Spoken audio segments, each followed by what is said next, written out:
I mean, you work in Los Alamos on Livermore, so that can you describe us people who doesn't know anything how these laboratories works, the way they classify the special information. How they decide what to classify? Yeah, no, I mean, you are in the kitchen, in the living room with all the scientists. You know what the other ones knows, or you only know a couple of the things. Well, you know what I mean? Yeah, for many jobs, almost many jobs, it's always compartments. That's it. Because yeah, that's what you focus on. So you have no need to know what's happening somewhere else. You're focused in a certain area. But as time progressed, my compartments expanded with more compartments until the last job I had, there was no compartments at all that I was aware of because of the nature of the work. I was like on a team where I had to, what we call customers, and the customers included NSA and the other 3-letter agencies and 4-letter agencies from different countries, plus other customers that don't have any names. That I don't know them by name, I just meet with them. So no compartmentalization was necessary because of what the work I was volunteered for, to work as a small team to kind of to filter the information between these different organizations. Can you explain to us the goal of this project in particular? That project in particular, the goal was, it was multiple goals, but it was to try and find a way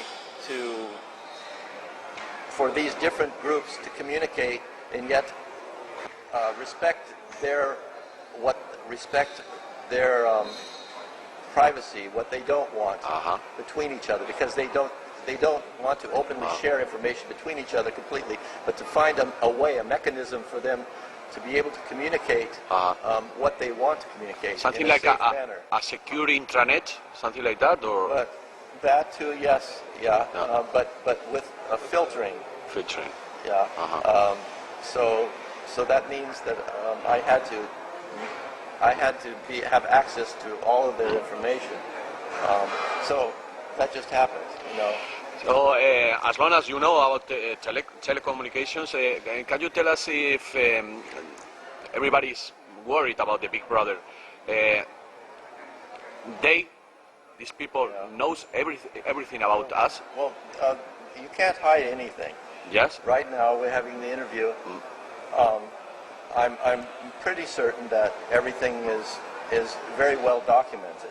You know, it's just a matter of whether they have an interest in it or not. You know, so you don't have any privacy, and especially when in the electronic era, every transaction you do, every phone call, every hotel place you stay, every person you meet, every face. It sounds like a song.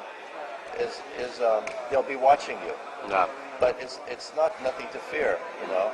This is the important thing, is stop being afraid of everything. Yeah. Because that fear is, today what we need to focus on is the opposite of fear. It's to look forward and be happy about this baby that I spoke of that's being born, and celebrate the change and realize that there's pain involved in this change. And these black factions and such, these dark operations, they are very weak. They're very weak and powerless. Really? Yes, they're very weak, especially if you realize, if you could understand that we're living in a galaxy full of worlds and people like you and me, basically, that have gone through the same experience as the people here on Earth. The same experience long ago, and this continuing thing, and they already know what's going to happen, but they're watching this change happen now, and they're supporting it and helping gently and quietly behind scenes. And if you are aware of that, then you don't have anything to be afraid of. Why are you so sure of that? Because I've met so many of these people. Tell us. I've met these people even before I worked, you know, and for other reasons which I'd rather not explain on video right now, because of where I come from as well. Where do you come from?